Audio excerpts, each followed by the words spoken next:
والله العظيم جمهور الزمالك ده كتر خيره. والله اهو مشوا يا عم جروس وجابوا بسيرو، وبكره هيمشوا بسيرو ويجيبوا غيره، والدنيا دايره والدنيا هايصه، ومحدش شايل الهم وشايل الطين غير الجمهور. والاداره قاعده يقول لك يا عم ده الراجل بينسى. طب انت جبته ليه؟ يعني انت جبت جروس ليه؟ قال لك ده احنا اكتشفنا انه بينده على حسن يقول له تعالى يا محمد. يا عم انت تعبيط، انت يا عم انتوا تعبانين، انتوا بتستعبطونا ولا بتضحكوا علينا؟ يعني انت مين اللي قال لك كده؟ شيكابالا صح؟ عشان ما بيلعبش شيكابالا اللي هو عنده 90 سنه وعايز يلعب بالعافيه وماسك زله على النادي، ما اعرفش ولا ايه؟ ايه بقى بجد؟ ايه عايزين من جمهور الزمالك ايه؟ طب امير عزمي مجاهد ذنبه ايه؟ بينسى برضه هو كمان؟ طب ايه طيب؟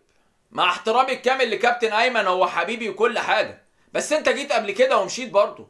قماشة اللعيبه يا جدعان مرقعه. لو جبت لهم مورينيو، لو جبت لهم جوارديولا، لو رجعت كلوب من الاعتزال، لو جبت لهم زيدان، اللعيبه تعبانه يا جدعان. ده دونج كان بيلعب الماتش اللي فات الكرة برجلين الاتنين، عايز يشوط الكرة برجلين الاتنين. انتوا فاهمين؟ ده عندك مصطفى شلبي. طب انت بتعمل لنفسك مبرر عشان لما تتغلب من الاهلي كتير الجمهور يهدى؟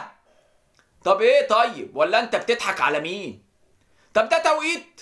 طب ما تسيب الراجل يلعب ماتش بتروجيت وسيبه يلعب ماتش الاهلي، اتغلب اهو، عندك مبرر تمشيه. مش تطلع تضحك علينا وتقول لنا بينسى مفيش خطة. خطة ايه يا عم؟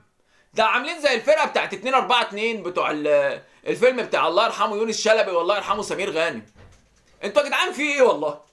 دي لعيبه تموت.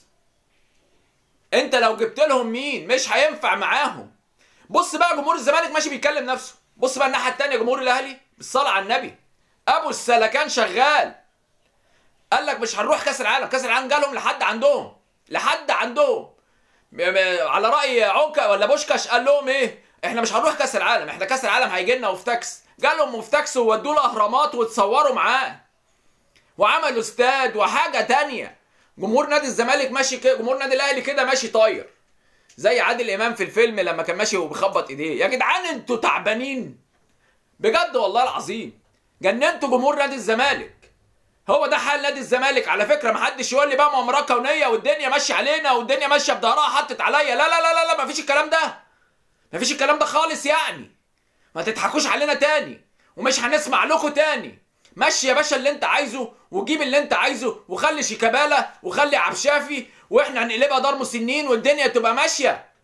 وعبد الله السعيد طبعا بسيره جاي فاكر نفسه ان هو جاي على الدنيا وردي ولا فلي. ارحمونا، ريحوا شويه، الله يصلح حالنا وحالكم. جمهور الزمالك جد. سلام عليكم.